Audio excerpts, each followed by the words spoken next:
Chapter 17, A New Interest in Life. The next afternoon, Anne, bending over her patchwork at the kitchen window, happened to glance out and beheld Diana down by the Dryad's bubble, beckoning mysteriously. In a trice, Anne was out of the house and flying down to the hollow, astonishment and hope struggling in her expressive eyes. But the hope faded when she saw Diana's dejected countenance. "Your mother hasn't relented?" she gasped. Diana shook her head mournfully. "No, and oh, Anne, she says I'm never to play with you again.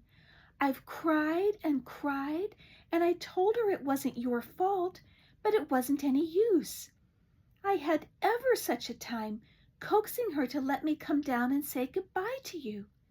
She said I was only to stay 10 minutes, and she's timing me by the clock." 10 minutes isn't very long to say an eternal farewell in," said Anne fearfully. "Oh, Anne, will you promise faithfully never to forget me, the friend of your youth, no matter what dearer friends may caress thee?" "Indeed I will," sobbed Diana, "and I'll never have another bosom friend. I don't want to have. I couldn't love anybody as I love you." "Oh, Diana," cried Anne, clasping her hands, "do you love me?" "Why, of course I do.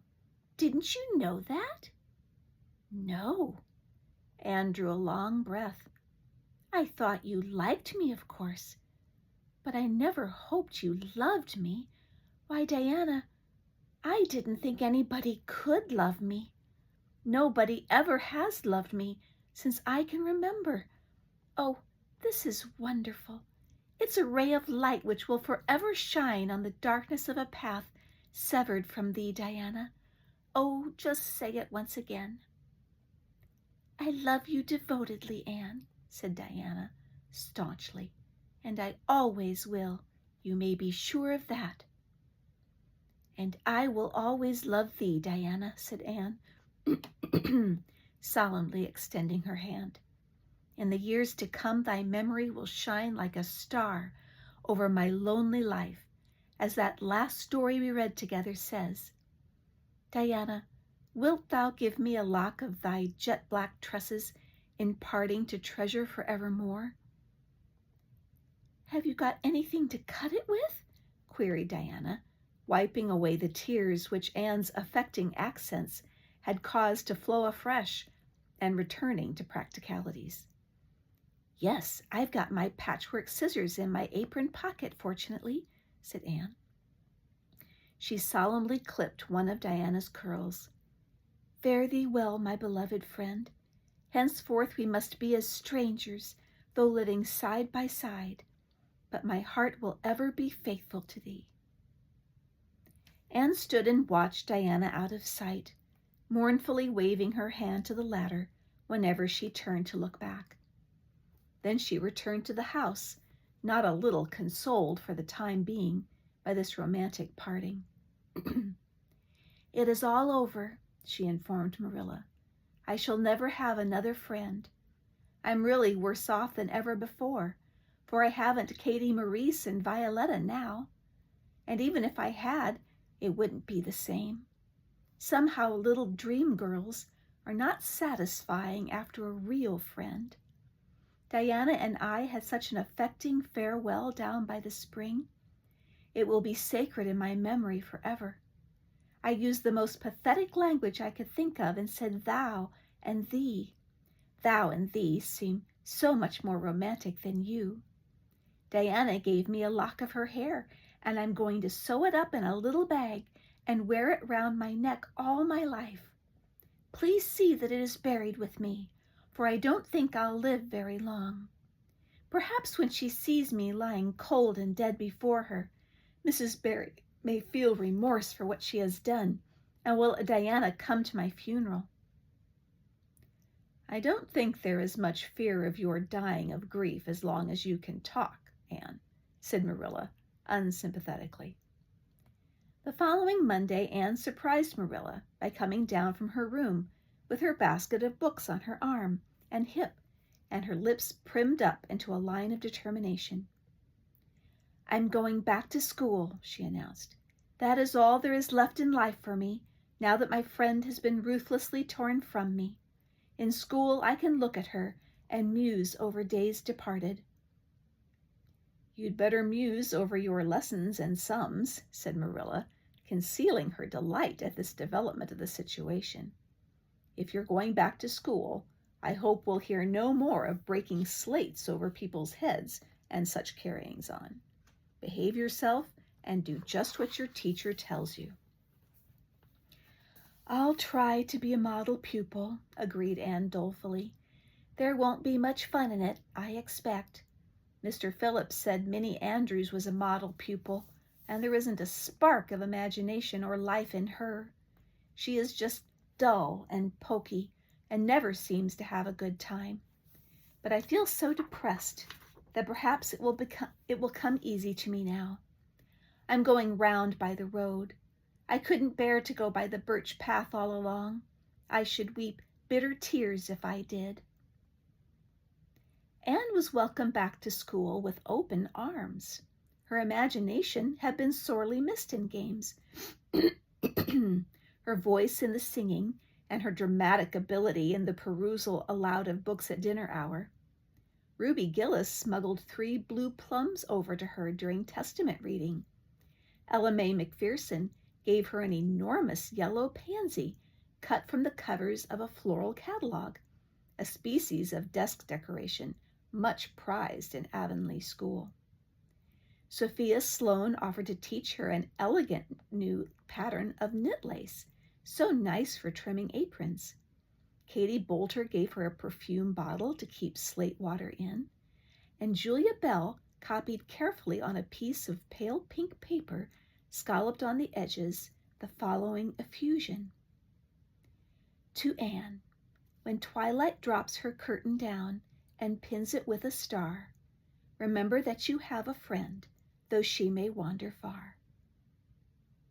"It's so nice to be appreciated," sighed Anne rapturously to Marilla that night. The girls were not the only scholars who appreciated her. When Anne went to her seat after dinner hour, she had been told by Mr. Phillips to sit with the model Minnie Andrews, she found on her desk a big, luscious strawberry apple.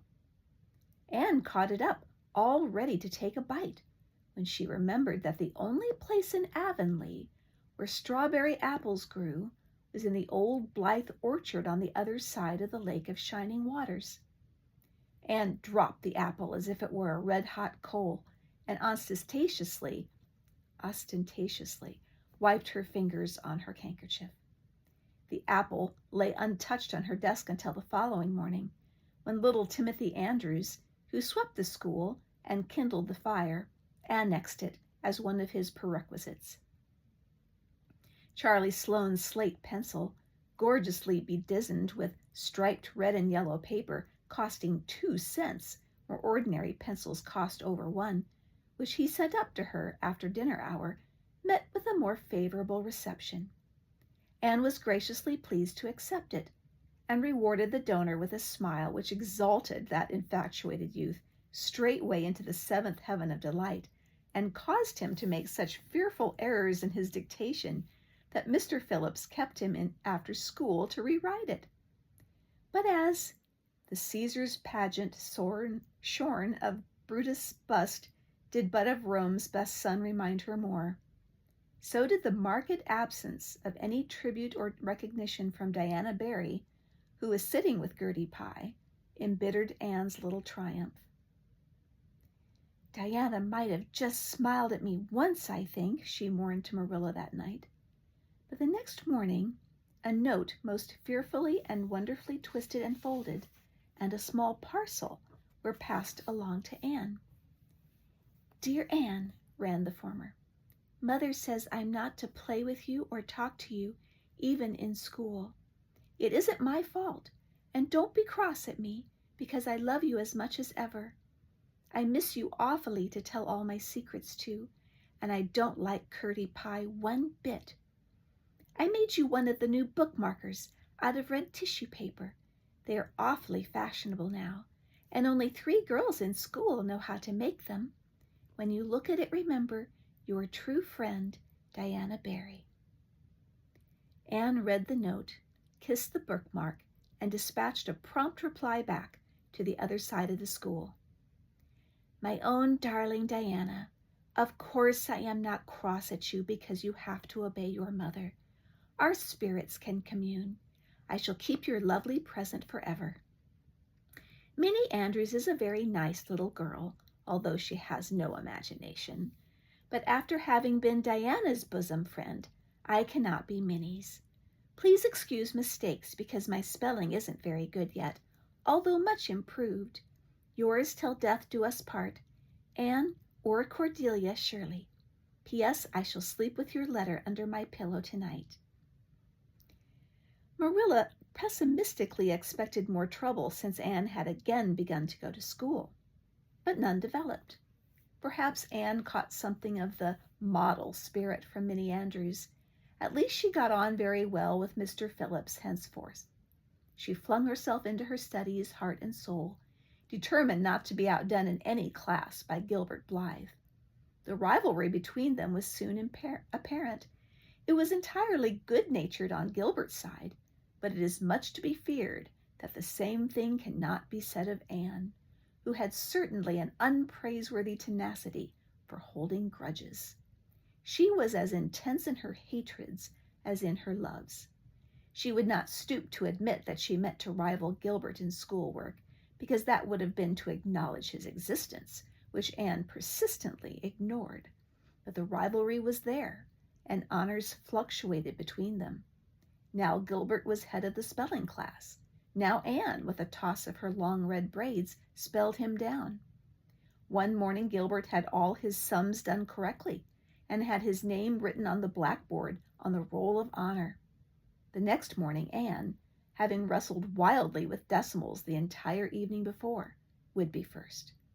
One awful day they were tied, and their names were written up together. It was almost as bad as a take notice, and Anne's mortification was as evident as Gilbert's satisfaction.